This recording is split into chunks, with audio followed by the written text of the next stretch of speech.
Lo que estás a punto de escuchar fue extraído de un archivo policial y eclesiástico que permaneció clasificado por más de 20 años. El testimonio no ha sido verificado. Algunas instituciones intentaron eliminarlo. Esta cinta fue hallada entre los documentos personales del padre Eloy Valverde, exorcista retirado de la diócesis de Burgos. Se encontraba dentro de un sobre sin remitente, con una única palabra escrita a mano: observado. La grabación estaba parcialmente dañada, pero logramos recuperar casi todo el testimonio.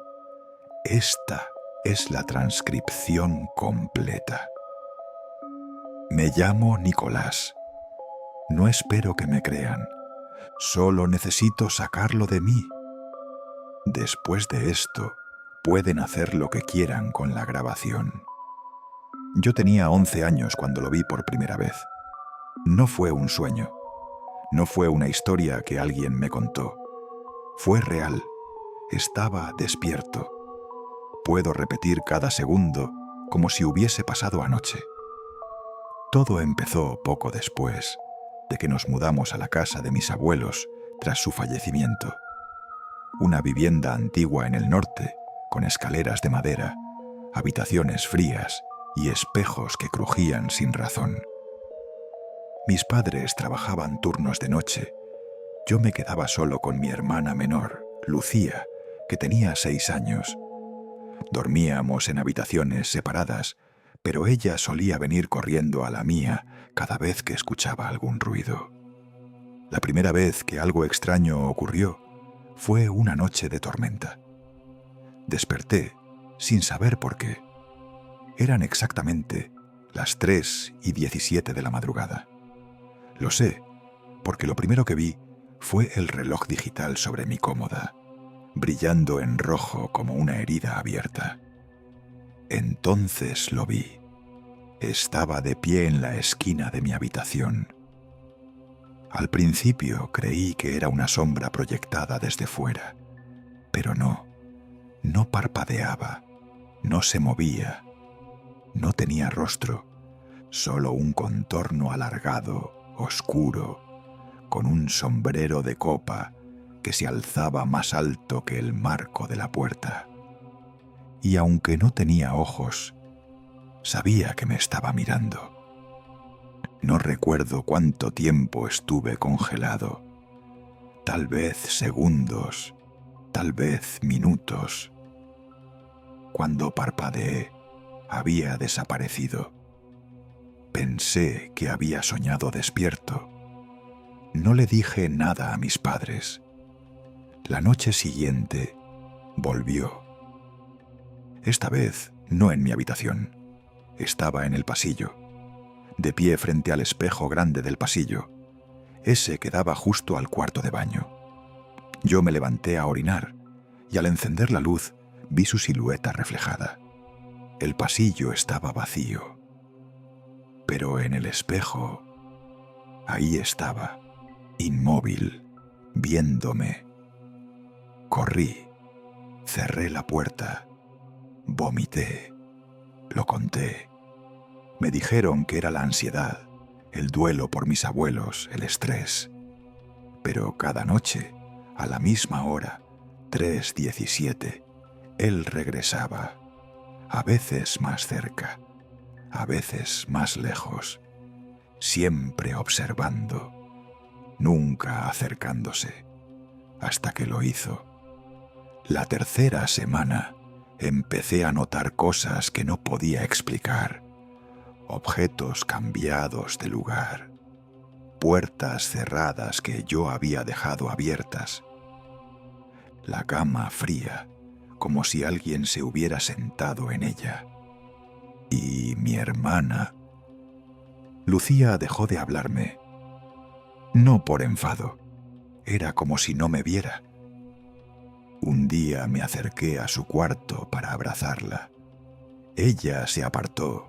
Me miró a los ojos y me dijo: «Tú no eres tú. Él está usando tu cara». y volvió a jugar con sus muñecas. Esa noche no dormí. A la 4ª semana ocurrió algo que selló mi destino. Me desperté de nuevo a las 3:17. Esta vez no estaba en la esquina. Estaba junto a la cama. Sentí su aliento frío, sin olor, pero denso, como si el aire pesara. No podía moverme, no podía gritar. Sentí una mano, larguísima, descender sobre mi frente. No me tocó, pero fue como si algo entrara en mí. Una sensación de caída sin fondo, una grieta en mi mente. Y luego, como si no fuera suficiente, escuché su voz. No era un sonido, era una idea metida a la fuerza. Ya no te pertenece lo que ves en el espejo. Me desmayé. Al día siguiente, mi reflejo estaba mal. Parpadeaba a destiempo. Sonreía cuando yo no. Y una noche, mientras me cepillaba los dientes, vi que no me imitaba. Mi reflejo me miró. Me miró como yo nunca me había mirado. Y me sonrió. Después de aquella noche, después de que mi reflejo sonriera por su cuenta, nada volvió a ser normal. Durante días, caminé como un fantasma por mi propia casa. Sentía que algo me acompañaba todo el tiempo, justo detrás del hombro, pero cada vez que giraba la cabeza, no había nada, solo un leve eco, como si el aire respondiera tarde. Mis padres no notaban nada, no me creían. Pensaban que estaba experimentando una etapa de duelo mal gestionada. Tómate un descanso del colegio, decían, pero en realidad no les importaba lo que me pasaba, porque no era yo el que ellos veían ya. Una mañana desperté con sangre seca en la nariz y la almohada fuera de la cama. En mi mesita había una hoja de papel doblada en 4. En el reverso, escrito con mi letra, «No mires la puerta. Él ya entró». No recordaba haberlo escrito, ni siquiera me atreví a preguntarlo. La hoja desapareció al día siguiente. Nunca la encontré de nuevo. Empecé a perder el control, no a lo grande, sino en detalles. Veía reflejos en ventanas que no coincidían con lo que había en la habitación. Las voces de mis padres se repetían en mi cabeza minutos después de escucharlas. Lucía me miraba de una forma que no soportaba, como si supiera que algo había usurpado a su hermano. Una vez la sorprendí grabándome con la cámara vieja de nuestros abuelos. Le pregunté qué hacía. Me respondió sin dejar de mirar el visor. «Quiero tenerlo en vídeo, para que cuando cambies de cara otra vez, pueda recordar cómo eras». Y luego empezó a hablarme. No ella, él.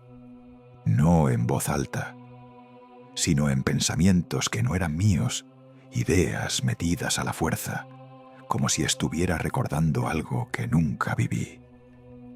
«Hoy no debes comer. No digas nada a nadie. Ella ya te vio y la vio a ella. La próxima vez, déjalo entrar». Una noche desperté y encontré mi cuarto completamente desordenado. Mi armario abierto, mis libros tirados. Y en el suelo, justo en el centro, una figura tallada en madera. Parecía antigua, mal conservada. Representaba a un hombre muy alto, con un sombrero de copa, y en lugar de rostro, tenía un hueco, como si alguien le hubiera arrancado la cara con un cuchillo. Lo tiré al cubo de basura del patio.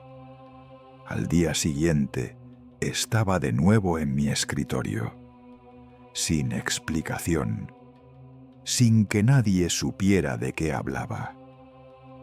Fue entonces cuando conocí al padre Eloy.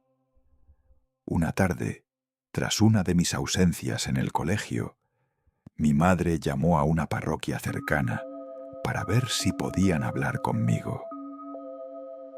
Yo pensé que era una broma, pero cuando el padre Eloy me miró por primera vez, su expresión cambió. No como alguien que veía a un niño rebelde, sino como alguien que había visto esto antes. No me preguntó cómo me sentía. No intentó convencerme. Me miró fijo, me pidió que me sentara y dijo: ¿lo ves a veces entre los reflejos? ¿Sientes frío donde no hay viento? ¿Has empezado a hablar dormido en un idioma que no es tuyo? Mi corazón casi se detuvo. Le dije que sí, a todo. Y él, sin asustarse, solo asintió. Se levantó lentamente y abrió una carpeta gruesa, llena de notas, grabaciones en cassette, fotografías antiguas. Ya ha ocurrido antes, en distintas ciudades, con distintos niños. Él elige a los que están solos, a los que duermen cerca de espejos, a los que han tenido alguna muerte cerca. Y cuando entra, no se va. Me llevó a su pequeña oficina, debajo de la iglesia. Estaba forrada de crucifijos, velas negras y libros de páginas envejecidas. Encendió una grabadora. Voy a preguntarte algunas cosas, Nicolás. Si en algún momento oyes su voz dentro de ti, mientras hablamos, me lo dices, ¿de acuerdo? Comenzó la sesión. Yo respondía mientras él anotaba. Pero lo que me inquietó fue que a medida que hablaba, el padre Eloy comenzó a temblar ligeramente. ¿Qué pasa?, le pregunté. Y él, sin levantar la vista, dijo: nunca lo habían mencionado por su nombre. ¿Qué nombre?, le dije, confundido. Tú lo acabas de decir cuando hablaste de lo que susurró esta noche en tu oído. Ningún otro niño había dicho ese nombre. Lo busqué entre mis recuerdos y ahí estaba. Una palabra que no era una palabra. Una idea oscura disfrazada de sonido. Anjarred. Esa noche, el padre Eloy me dijo que se quedaría fuera de la casa, rezando desde el jardín por si ocurría algo. Me dormí con dificultad. Y a las 3:17 se rompió todo. Mi puerta se abrió sin sonido. La silueta estaba ahí, pero esta vez no era oscura. Estaba iluminada desde dentro, como si una luz blanca rompiera su contorno. Entró lentamente. Mis brazos no respondían, solo mis ojos seguían su avance. La figura se inclinó hacia mí, y por primera vez vi lo que había debajo del sombrero. Nada. Una cara completamente lisa, blanca, como cera sin moldear, sin boca, sin nariz. Solo 2 hundimientos negros donde los ojos deberían estar. Y entonces la sonrisa no se dibujó. Se abrió como si la cara se partiera en 2, verticalmente. Y supe que eso era una grieta al otro lado. Una grieta por la que yo iba a caer. Me desperté con las uñas ensangrentadas. No sabía si era mía la sangre. No recordaba haberme acostado. Estaba en el salón, solo. La puerta de casa abierta.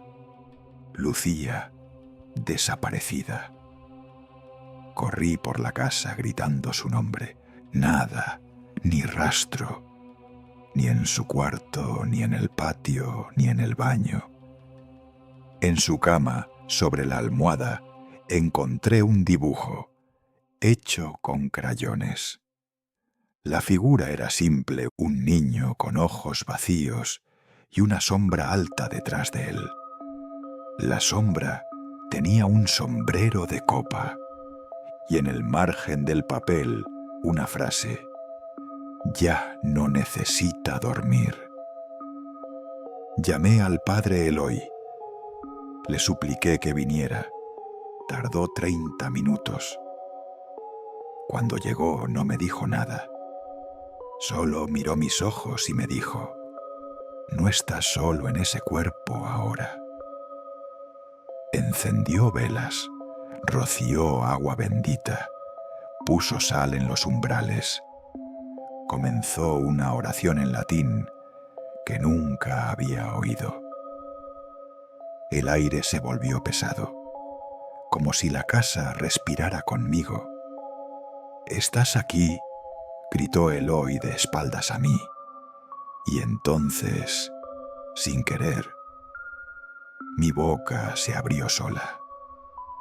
Y dije: «Tú lo llamaste, viejo imbécil, y ahora es tuyo también». Mi voz no era mía, era más baja, más rota, como un eco de algo profundo. El crucifijo que tenía en la mano saltó al suelo. Las velas estallaron y yo vi todo desde dentro, como si flotara dentro de mi propia cabeza, sin poder moverme. El cuerpo se movía sin mí, mi boca se reía sin mí. El padre Eloy cayó de rodillas. Gritaba algo que ya no entendía. Sus ojos estaban abiertos como platos. Miraba detrás de mí. Yo no me atreví a girar, pero lo vi reflejado en el vidrio del marco de fotos. Una silueta más alta que el techo. Un sombrero curvado hacia adelante. Y en lugar de rostro, una espiral negra que giraba hacia adentro, como si la realidad se drenara en ella. Y entonces, como un interruptor, desperté. Estaba de nuevo en mi cama. Lucía dormía en su cuarto. Mis padres en casa. Nadie recordaba nada. Ni la llamada, ni el dibujo, ni el exorcismo. Solo yo, y junto a mí, en la mesita, una nota escrita en papel quemado. «Gracias por abrir la puerta. Él volverá cuando la última vela se consuma». El padre Eloy desapareció una semana después. El párroco local dijo que se había retirado a un monasterio. Pero cuando intenté buscarlo años después, no había ningún registro de su existencia. Ni fotos, ni papeles, nada. Solo una caja en el sótano de la iglesia, marcada como expediente 41-73. Y dentro de ella, esta cinta. Esta fue la última grabación incluida en el archivo. No se encontraron más registros del caso de Nicolás. La cinta fue entregada de forma anónima al archivo diocesano en 2003. Desde entonces han desaparecido 3 curas que intentaron abrir el sobre sellado. Uno dejó una nota con 3 palabras. No era él.